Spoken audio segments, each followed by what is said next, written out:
বিসমিল্লাহির রহমানির রহিম।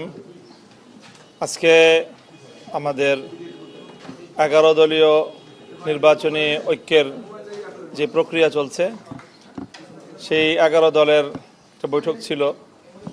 আমরা শীর্ষ বৈঠকের এই আয়োজনটা খুবই তাড়াহুড়ার মধ্যে এবং একটু ক্রিটিক্যাল সময়ে নির্ধারণ করতে হয়েছে।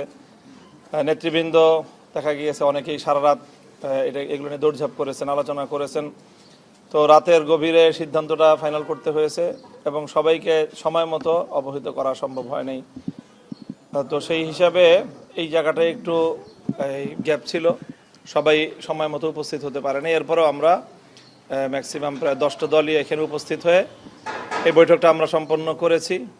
ইসলামী আন্দোলনের সাথেও নেতৃবৃন্দের সাথে আমাদের কথা হয়েছে, বৈঠকের আগ দিয়ে বৈঠকের মধ্যে থেকেও আমাদের কথা হয়েছে এবং আমরা আশা করছি যে আমরা একসাথেই রাত 8টায় আমাদের প্রেস কনফারেন্স হবে ডিপ্লোমা ইঞ্জিনিয়ার্স ইনস্টিটিউশনে। সেখানে ইনশাল্লাহ আমরা আমাদের চূড়ান্ত বক্তব্য যেগুলো সব ঐক্যবদ্ধভাবে আমরা উপস্থাপন করতে পারবো বলে আশা করছি। ইসলামী আন্দোলনের ব্যাপারে আমাদের প্রত্যাশা যে ইনশাল্লাহ আমরা যেভাবে একসাথে শুরু করেছিলাম আমরা একসাথেই সামনের দিকে অগ্রসর হতে পারবো। আমরা এখনো আশাবাদী ইনশাল্লাহ।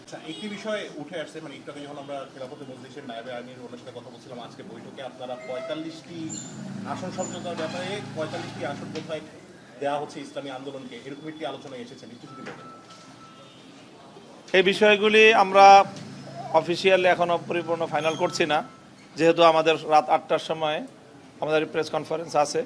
আসন সংক্রান্ত যাবতীয় ডিটেলস আমরা সেই কনফারেন্সেই করব ইনশাল্লাহ এবং সেখানে ইসলামী আন্দোলনকে অ্যাকোমোডেট করেই আমরা আমাদের চূড়ান্ত তালিকা আমরা প্রকাশ করতে পারবো বলে আমরা আশা করছি ইনশাল্লাহ। এই যে আসন প্রার্থীতা ঘোষণা নিয়ে যে ঝামেলাগুলো তৈরি হচ্ছে, যেটা ঝামেলাই বলবো আমরা, সেটা থেকে কি এইগুলো ঝামেলা টিকে থাকে বা ইসলামী আন্দোলন যদি এখানে থাকে নির্বাচনের পরেও কি এটার আরো বেশি আশঙ্কা করছেন কিনা? না, আমরা প্রথম কথা হচ্ছে আমরা কোনো ঝামেলার ভিতরে নাই এবং আমাদের ভিতরে যে আলাপ আলোচনা হচ্ছে কিছুটা মত ভিন্নতা হচ্ছে, এটা ঝামেলা বলা যায় না, ঠিক আছে। আর 2 নম্বর হচ্ছে আমরা রাত 8টায় কথা বলব, এখন আর আপনাদের সামনে আমরা তেমন কথা বলতে চাচ্ছি না। সবাইকে ধন্যবাদ।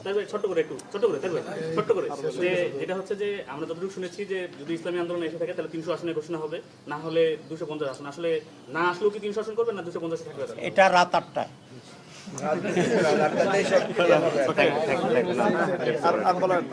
আর ধন্যবাদ সবাইকে, ঠিক আছে।